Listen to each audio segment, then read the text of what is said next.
At a Christmas party under lights worth more than my yearly rent. My billionaire dad hugged me and said, "My son, hope you're enjoying your $9,000 a month allowance." My chest tightened. I froze.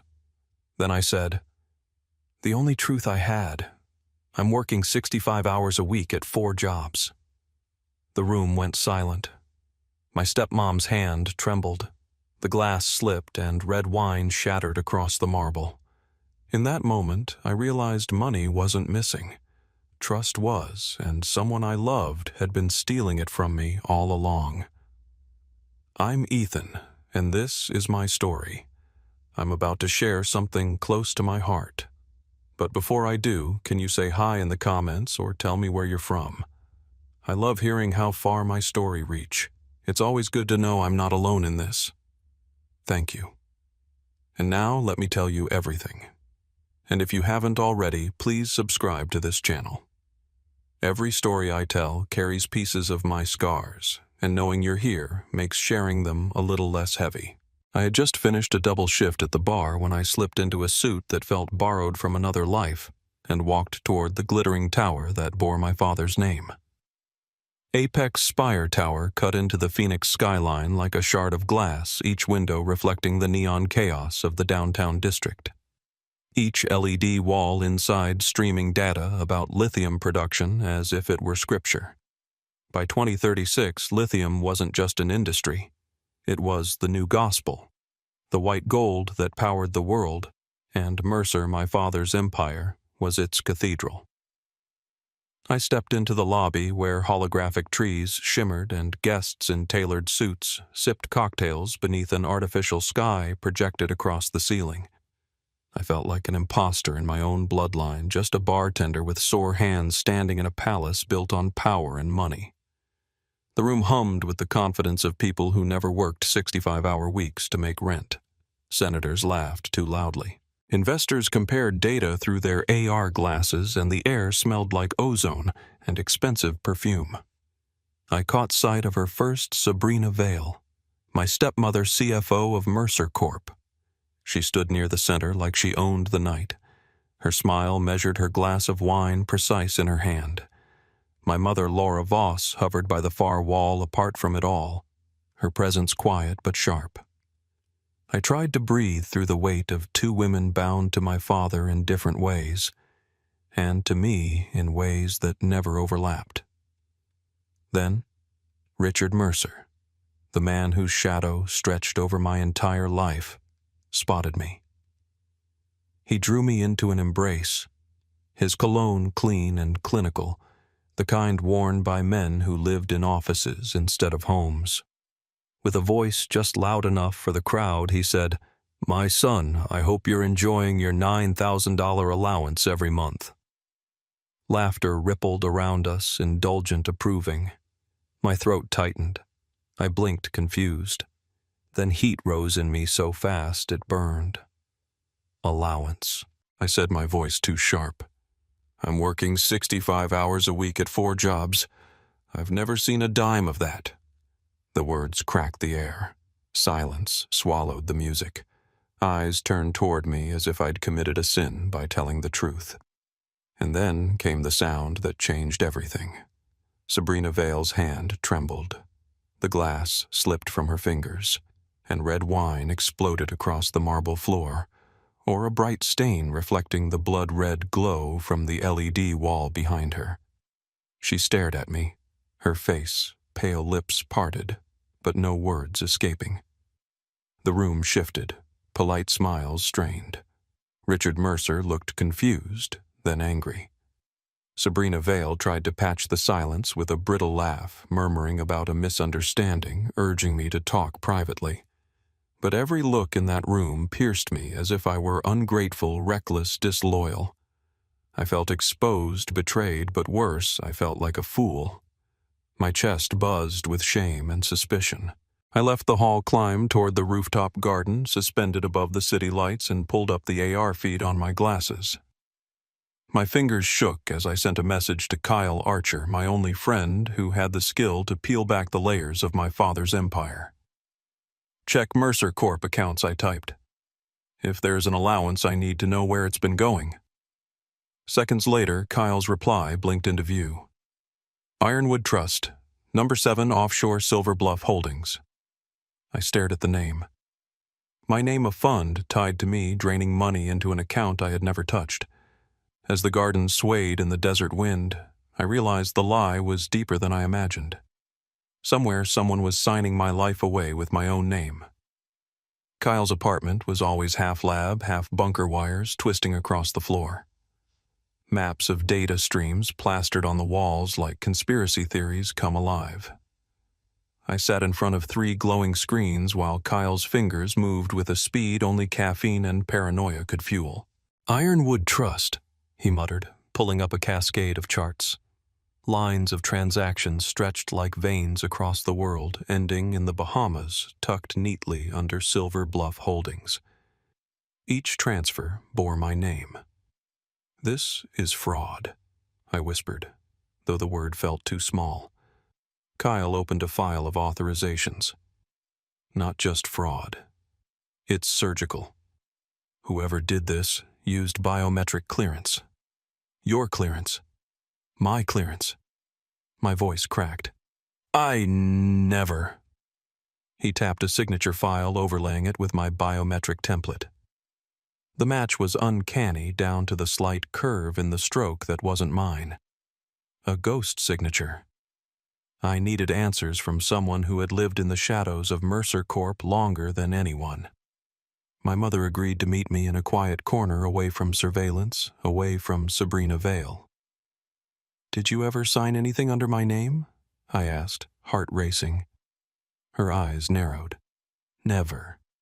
But years ago, when I still worked inside, I had access to certain levels of clearance. Devices registered under me could have been repurposed, but I shut it all down when I left. Kyle Archer swiveled his chair. Not all of it. Look on the screen. Metadata revealed the signature had been created using a device originally registered under Laura Voss in 2031, now reassigned to a charity fund managed by Sabrina Vale. Laura's face drained of color. That device was supposed to be destroyed. I pressed forward. Sabrina has it. She's been using it to forge my authorization to siphon off money under my name. The pieces began to slot together, but Kyle leaned back, eyes grim. It's more than that. The records show this allowance started only 7 months ago. You know what that means? It's bait. A honey token. Your father planted it to lure out whoever was skimming from the inside. The words hit like a punch. My father hadn't trusted me with the truth. He'd used me as bait in his own game. And yet, something darker surfaced. Security footage from the finance floor flickered on the screen. Twice in the last 3 months, Sabrina's access bracelet had pinged near the server room during transaction hours. Both times, the cameras went blind for exactly 8 minutes. Too precise to be an accident. I felt the walls close in. I was caught between 2 women tethered to my father in different ways, my mother carrying the truth and Sabrina weaving her lies into the empire itself. My chest ached with the fear that I was just another pawn in Richard Mercer's grand design. Did he trust me at all? Or was I just a test case in his hunt for betrayal? Kyle highlighted one last anomaly, a file labeled Honey Token ZR. It bore a half-hidden chain of characters encrypted unfinished, like a key waiting for its lock. And beneath it, a maintenance log camera systems patched by a contractor tied to Cyclone Dynamics Mercer Corp's greatest rival. The puzzle grew teeth. If Cyclone had hands inside Mercer Corp, if Sabrina was channeling money through offshore accounts in my name, then the rot was spreading deeper than I could fathom. My AR feed blinked alive with a new message from Richard. 4 words only come to the penthouse alone. I clenched my fists, staring at the glowing screens. I now held a map of stolen money, falsified signatures, and blurred cameras, and the knowledge that someone powerful wanted me silenced or controlled. My father had summoned me, promising a private conversation without Sabrina. For the first time, I wasn't just a spectator in his empire. I was inside the machinery, a moving piece in a dangerous game. And the next move could tear everything apart. The penthouse floated above Phoenix like a glass ship walls opening to a ribbon of desert that glowed blue under the moon. My father stood with his back to it, the city in his reflection. And for a second I saw the boy. He must have been hungry, certain unwilling to be small. "The allowance was bait," he said, voice low as if the marble could listen. Someone inside needed to touch it with confidence. They did. He didn't say Sabrina Vale's name, only glanced at the security feed pinned on a transparent pane. 8 clean minutes of nothing where there should have been motion. CFO-level access or a hand moving behind her, he added. I won't gamble on which one. He opened a biometric safe embedded in the wall. From it, he took a palm-sized coin medal etched with a pattern like honeycomb and slid half of it toward me. "This is a physical shard to unlock ZR," he said. "When you're in the right place, it will make sense." He moved to the map that dominated the far-wall Arizona wastelands in layered relief lithium fields, marked in white riverbeds, ghosted beneath in thin blue veins. "Everyone wants the white lines," he said, tapping the lithium. "No one wants to talk about the blue ones. Water is the first currency.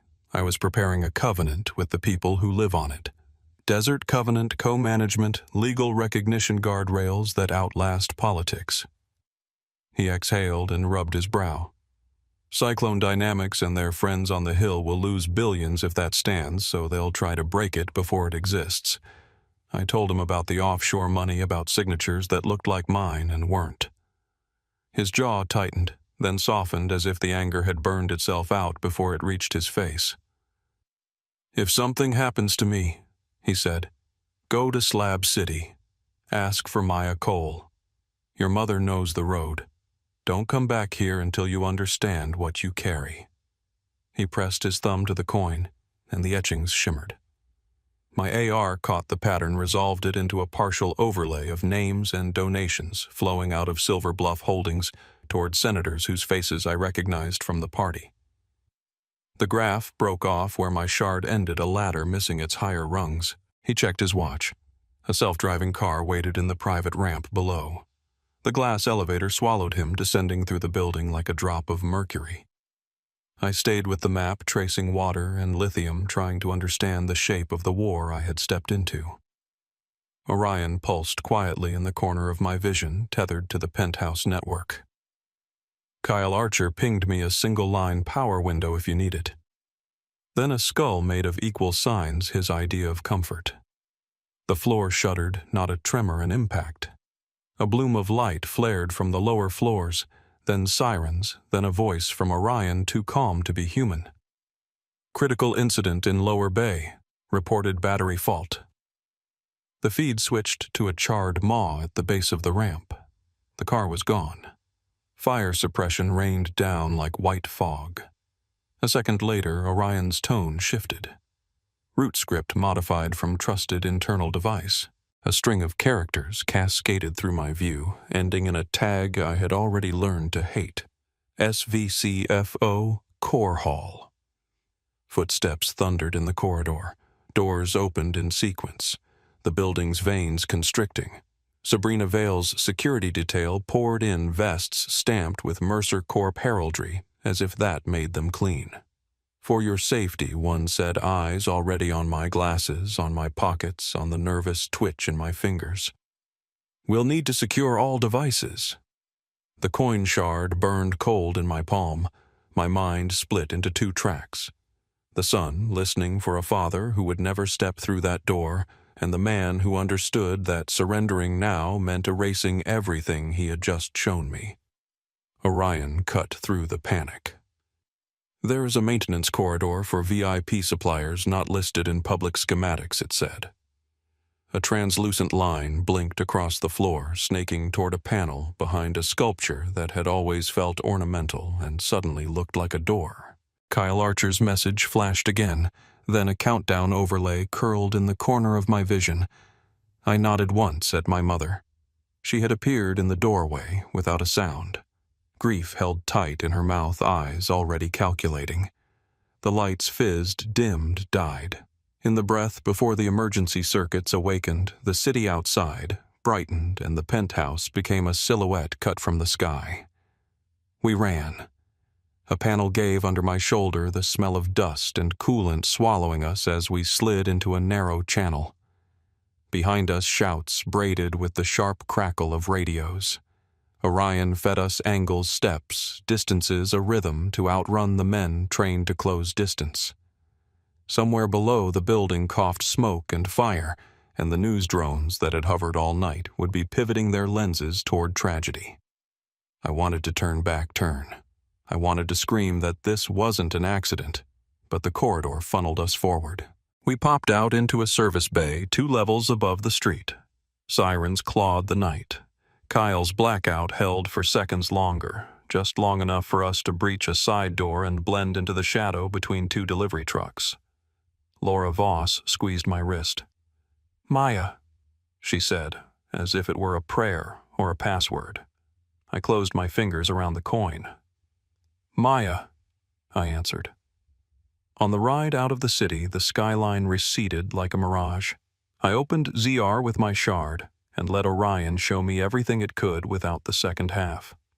Money moving like heat across an invisible desert.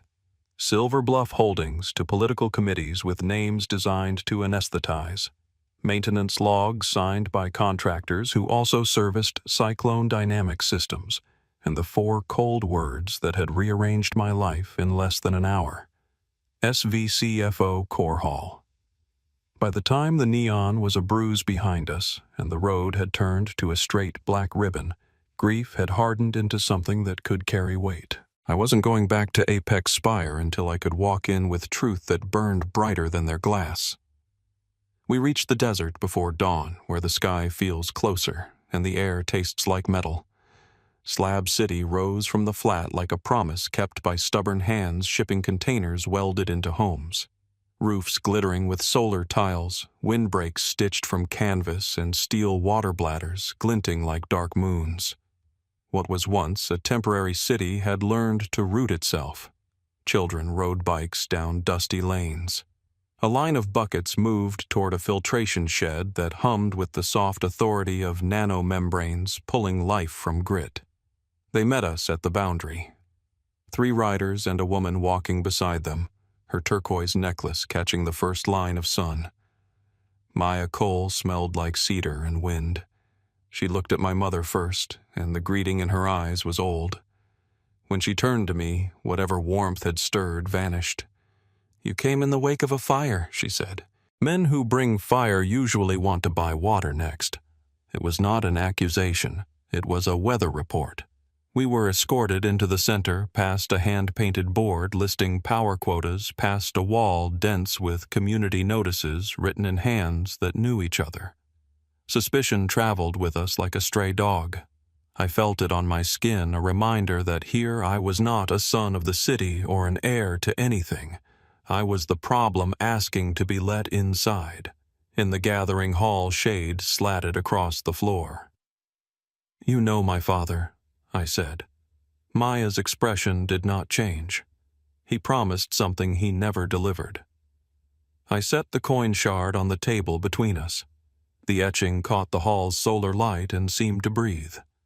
Maya leaned in, not touching it, eyes scanning the pattern as if reading a language she hadn't spoken since childhood. "These marks," she said softly, "line up with our aquifer chart." She nodded to a pinned map on the wall. Blue veins painted with patient strokes. I lifted my AR and projected a translucent overlay. The half-keys pattern settled over the painted lines and clicked into place. It wasn't a perfect fit. My shard ended where their deepest tap lines began, but it was close enough to feel like a bridge. Laura Maya said, turning to my mother, "You vouch for him."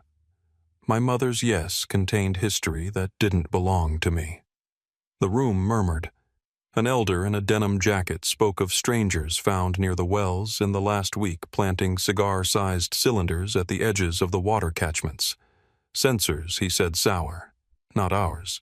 The name Cyclone Dynamics passed from mouth to mouth like a taste everyone recognized and no one wanted. That night, the community met to vote on whether we could stay. Voices climbed, dipped, broke, mended. Some said yes because of Laura.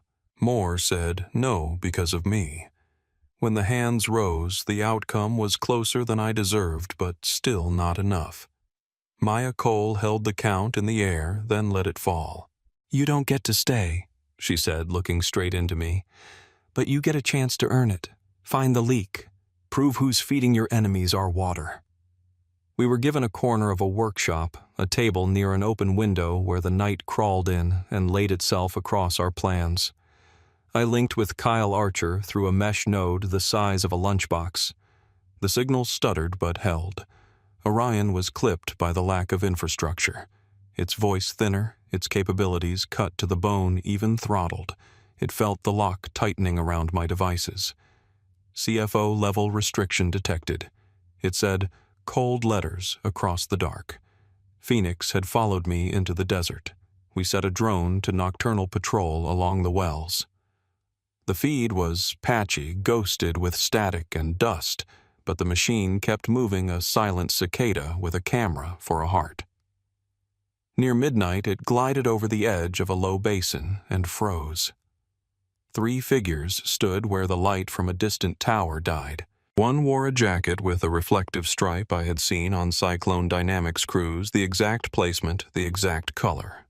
The other 2 were Desert Covenant, by their build, their gait, the way they held their shoulders in familiar ground. Money changed hands. A small case moved from gloved palms to bare ones. The drone's mic caught little, just a name chewed by wind and distance, but it was enough to make my stomach drop because it belonged to a man who had poured me coffee that afternoon and asked if the city ever slept. We brought the footage to Maya at dawn. She did not flinch. "If this is true," she said, "we will handle our own." Her eyes shifted to me and something unreadable moved behind them. "And if it isn't, you'll be gone before the sun is high." I asked why she had met my father. She answered without looking away. "Because he said what no one with power says, that he was ready to sign water to those who live on it. Then he didn't show on the day it mattered." She lifted the coin shard, held it to the light, and set it down again. "He sent you instead." I wanted to promise her everything, but promises had already put a target on every roof here. Instead, I told her what we knew. That the same contractor patched cameras at Mercer Corp and maintained cyclone sites, that someone with access like Sabrina Vales had touched the route that killed my father. That my devices still bowed to commands sent from a city I no longer trusted. "So you're part of the problem," she said. "Not cruel, only exact, and maybe part of the cure." By afternoon, word of the clandestine meeting had slid through the lanes and into the kitchens. People watched me with a new kind of attention, not warmer, not colder, just sharper. Laura Voss moved among them with the quiet ease of someone who wasn't asking to be forgiven. I stayed by the workshop window, listening to the filters hum, feeling the weight of the coin against my palm like a second pulse. When the sun leaned west, the elder in denim returned with a folded scarf in his hands. He handed it to me, and inside lay a thin strip of leather with burnt-in coordinates. "A well older than any of us," he said. "If sensors were planted, you'll find the proof there." He glanced at Maya Cole. "And if the man in your video is who I think he is, bring him not just his name." Maya didn't call it a trial, though it was. "You have one shot," she said. "Find the one selling us out or leave tonight." The desert wind pushed through the doorway and lifted the edges of the maps. My AR pinged with Kyle Archer's heartbeat on the line, steady and near. Orion dimmed and brightened. A caged animal testing the bars. I pocketed the coordinates and stepped into the heat. With my mother at my side, the city far behind us, and its reach still on my skin. The room we called a command center was little more than a repurposed shipping container at the edge of slab city antennas lashed to the roof screens, humming against the desert heat. Kyle sat cross-legged on the floor wires, snaking out from his laptop like vines, while I traced the maps of aquifers and lithium veins again and again, trying to convince myself that my father's covenant hadn't died with him. If the world sees this, I said, they'll understand Desert Covenant aren't vandals. They're protecting something bigger than lithium. Kyle pushed his glasses up his nose and nodded. Then we flood the world. Megan Hart's face appeared on the mesh feed, her hair tied back, city lights flaring through the window behind her. "I've been chasing Cyclone Dynamics' shadow for years," she said. "You've got the missing piece. Give me Ironwood Trust number 7. Give me the offshore trail and I'll build the story." Her voice trembled with a kind of hunger. I recognized in myself the need to pull the mask off power. We loaded the first file, an internal email from Cyclone Dynamics executives, polite but sharp, confirming payments to a senator's re-election fund. On my signal, Kyle pushed it live. Within minutes, holographic projections of the email bloomed across our screens, bots amplifying it, hashtags igniting lithium truth. Notifications swarmed. Strangers were picking sides in real time. Some praising, some sneering, but all watching.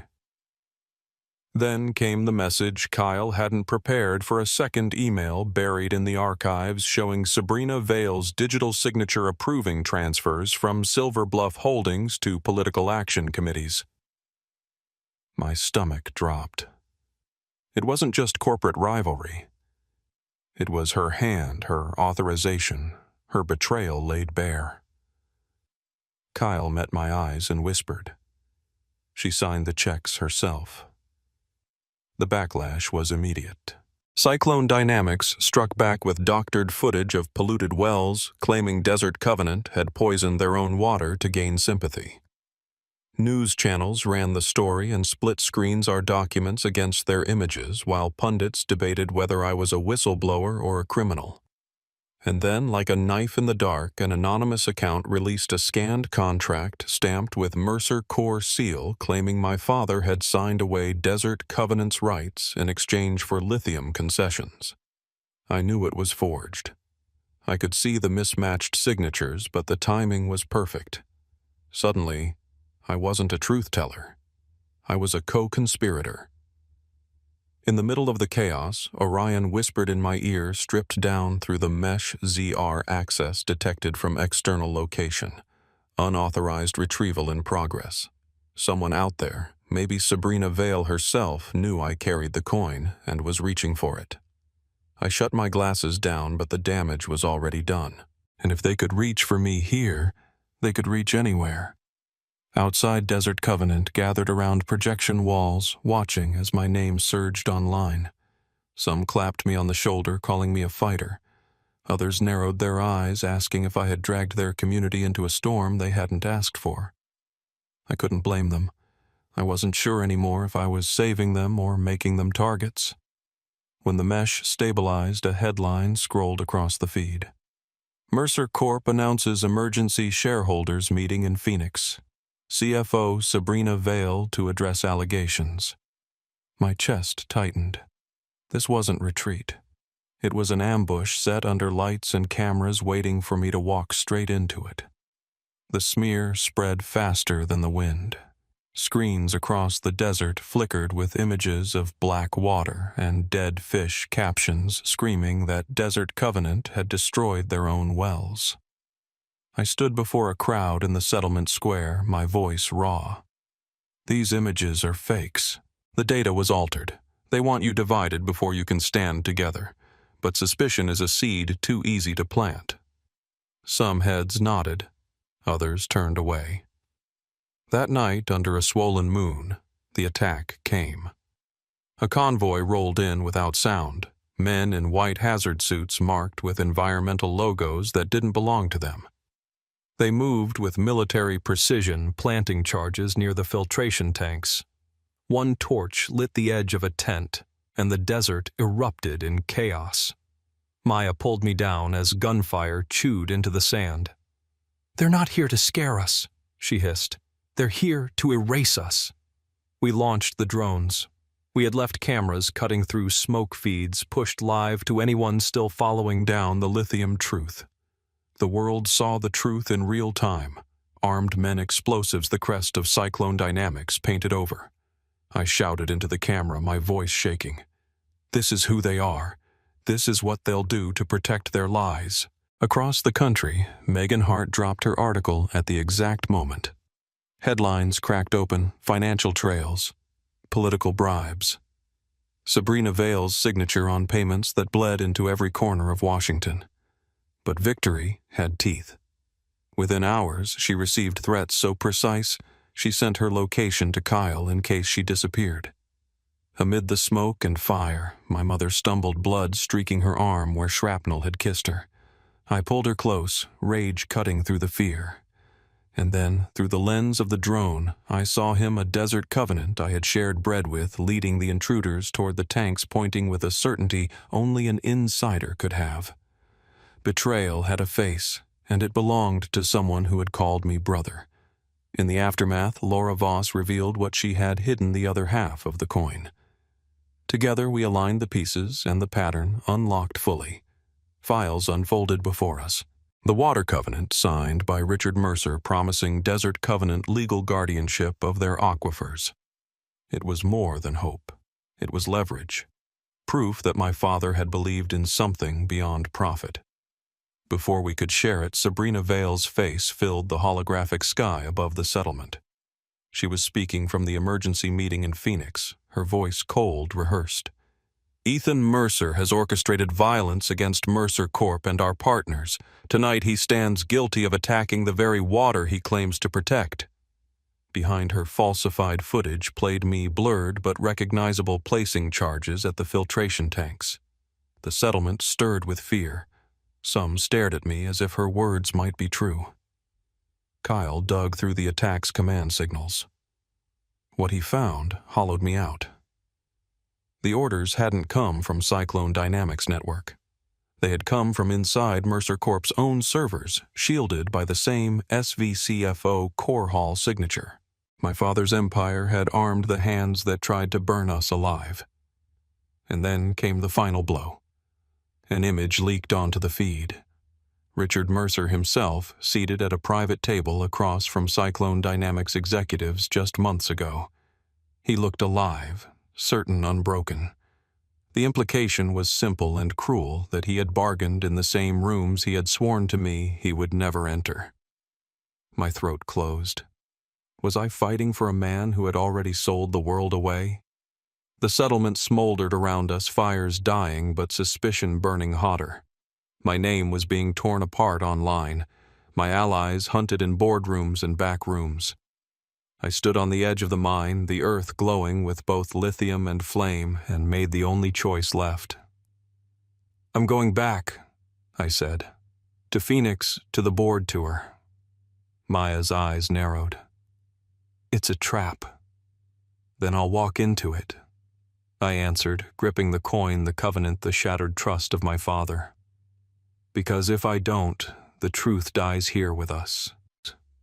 The night stretched endless, but dawn was coming, and with it the reckoning I could no longer avoid. Apex Spire took me back like a mouth of glass. Security stripped me to devices, and questions logged the metal coin at my belt and marched me into a boardroom lit by news ribbons and mirrors. Shareholders hovered as full-height holograms. Sabrina Vale sat, her hands folded like a prayer someone else would answer.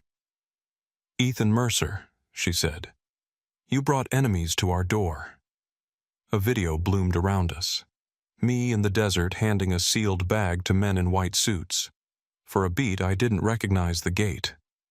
Then I saw it. The truck's polished panel showed a reflection that lagged behind the body by a fraction. Orion slow and isolate the reflection. The AI on public mode complied. The room heard my voice and watched the physics betray the forgery. Murmurs slid across the glass. She pivoted. Pixel quibbles won't erase motive. An audio clip filled the air. My father at lunch with Cyclone Dynamics measuring leverage. Holograms leaned her way. Kyle pinged my AR. We can dissect it live. Risk is yours. I opened the case I had carried across the desert. 2 halves of the coin met with a soft click, unlocking the archive. You wanted motive, I said. Here's his. The water covenant rose as a living document dates terms guardianship for Desert Covenant, signed with Richard Mercer's key, followed by a short video of him reading the pledge. Orion verified the cryptographic chain against internal ledgers in real time. Silence thickened. Then a director in Geneva whispered, "This was never disclosed." Sabrina's jaw set. "A mock build," she said, turning back to the lunch recording. "Your father bargained anyway." I nodded to Kyle. Orion tore the track apart on the wall frequency seams, time code jitter room tones that didn't match. The splice was visible even to untrained eyes. A Dallas shareholder cleared his throat inside his beam. He admitted a payment routed through a shell that matched the Silver Bluff trail. His confession landed like a dropped wrench. I asked Orion to trace the command that coordinated the attack on Slab City's filters. The answer slid across the news ribbon origin inside Mercer Corp credential SVCFO Core Hall. A Federal observer near the window touched her earpiece. Agents entered with the slow certainty of people whose warrants were already warm. "Sabrina Vale, you're detained pending investigation." As she passed me, she whispered without looking away, "You're still just a piece. The hand that moves us hasn't shown itself." The doors sealed behind her. In the aftershock, the board argued succession and disclosures. I set the covenant in the middle and asked for a ratification vote. Holograms blinked, counted, and settled enough to make it law. Outside the ribbon recast my name with new words. It didn't feel like triumph. It felt like a debt finally placed where it belonged, and a horizon that had just stretched farther. The settlement smelled like clean water on hot dust. Children raced around a wind tower while a mechanic tuned a pump until it purred. I handed the full drive to Megan Hart in a room with open walls and a view of the playa. She scrolled through Ledger's server logs in the Desert Covenant. "This goes global now," she said, not asking. By nightfall, Lithium Truth was less spectacle and more subpoena. Governments announced audits.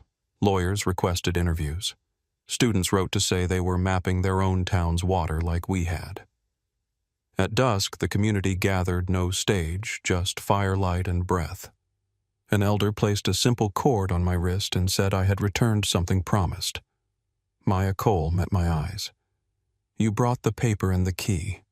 We'll live the terms." At dawn, we signed with Mercer Corps Caretaker Board Guardianship Infrastructure teeth. When I set the coin into the new community vault, its weight leaving my palm felt like a truth finally in the right hands. The rip current never sleeps. Megan Hart received a note with no signature. "You think you cut the root. You trimmed a branch, different jurisdictions, deeper pockets." Helicopters began sketching circles beyond the ridge. Sleek logos, softer words about stabilizing strategic resources. Stabilizing is a clean verb for taking. Laura Voss touched my shoulder. "You can leave now. Let the story live without your face."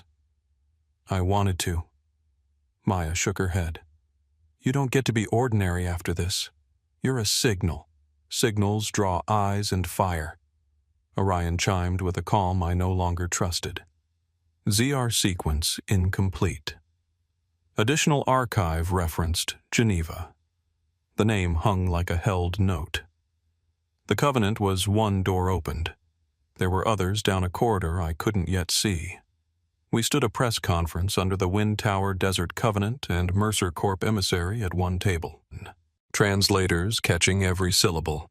Cameras carried it across oceans. I said what I could say, that water would be guarded by those who needed it to wake and sleep, that the company would build in a way that could be audited, that mistakes had names, and those names were now in the light. Toward evening, I climbed the low ridge. The desert shifted copper to violet. The cords on my wrist lifted in the wind.